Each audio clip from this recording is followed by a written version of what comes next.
ఈనాటి మాదిగ రిజర్వేషన్ పోరాట సమితి మహాజన సోషలిస్ట్ పార్టీ శ్రీ మందకృష్ణ మాదిగ అన్నగారి ఆదేశాల ప్రకారం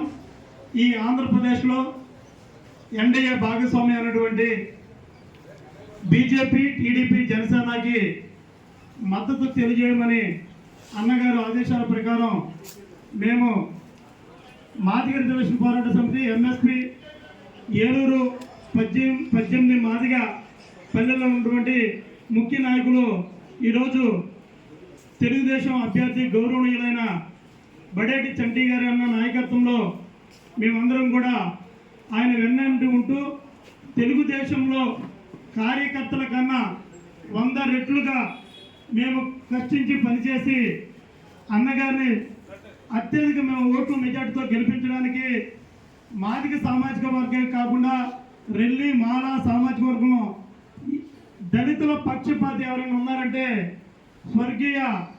బడేటి బుజ్జి గారని ఈ సభాముఖంగా తెలియజేస్తున్నా. ఎందుకంటే గతంలో మాదిగలు ఆత్మగౌరవం నిలబెట్టి ఫైర్ ఆఫీస్ సెంటర్లో బాబు జగ్జర్రావు ఉప ప్రధాని విగ్రహాన్ని ఆవిష్కరించి మాదిగలకు రాజకీయ ప్రాధాన్యత కల్పించిన కుటుంబం ఏదైనా ఉందంటే ఈ ఏలూరులో బడేటి వారి కుటుంబం అని ఈ సభాముఖంగా తెలియజేస్తున్నా. దళితుల పక్షపాత ఫస్ట్ నుంచి కూడా ఒక కుటుంబ సభ్యులుగా ఆప్యాయత, అనురాగ, ప్రేమపూర్వకంగా పలకరిస్తున్న కుటుంబం ఏదైనా ఉందంటే అది బడేటి చంటన్న గారి కుటుంబం అని ఈ మీడియా ద్వారా తెలియజేస్తున్నా. మిత్రులారా, ప్రతి ఒక్కరు కూడా పార్టీలకు అతీతంగా, ప్రాంతాలకు అతీతంగా, కులాల అతీతంగా సేవలు అందించిన కుటుంబం ఏదైనా ఉందంటే బడేటి చంటన్న గారి కుటుంబం అని తెలియజేస్తున్నా. ఎందుకంటే చంటన్న గారు మాకు ఆహారం పిలవకపోయినా అన్నయ్యని కలవాలి, అన్నయ్యతో తిరగాలి, అన్నయ్య గురించి ప్రతి ఒక్క గ్రామంలో ప్రతి గడపను తట్టి అన్నయ్య గాలిని గెలిపించాల్సిన బాధ్యత మాపై ఉంది. ఆయనే కాదు క్యాండిడేట్, వ్యక్తిగతంగా మేము కూడా ఒక క్యాండిడేట్గా పరిగణించుకొని ప్రతి ఒక్కరూ కూడా కష్టించి పనిచేస్తామని సభాముఖంగా తెలియజేస్తూ మా మన్యశ్రీ మందకృష్ణ మాదిగ ఏ పిలిపిస్తే మేము పార్టీలకు అతీతంగా మేము పనిచేయడానికి సిద్ధంగా ఉన్నామని ఈ సభాముఖంగా తెలియజేస్తూ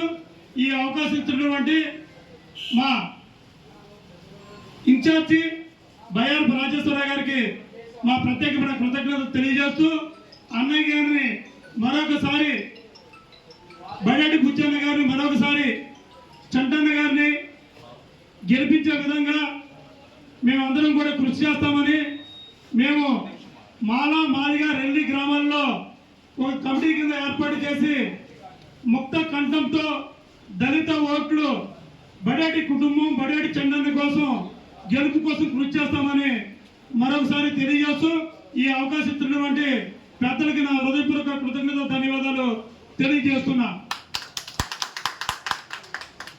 అదేవిధంగా మా ఆత్మీయుడు, ఉద్యమకారుడు అన్నయ్య రాజేశ్వరరావు గారిని కూడా మాట్లాడుతున్నది సాధారణంగా ఆహ్వానిస్తున్నా.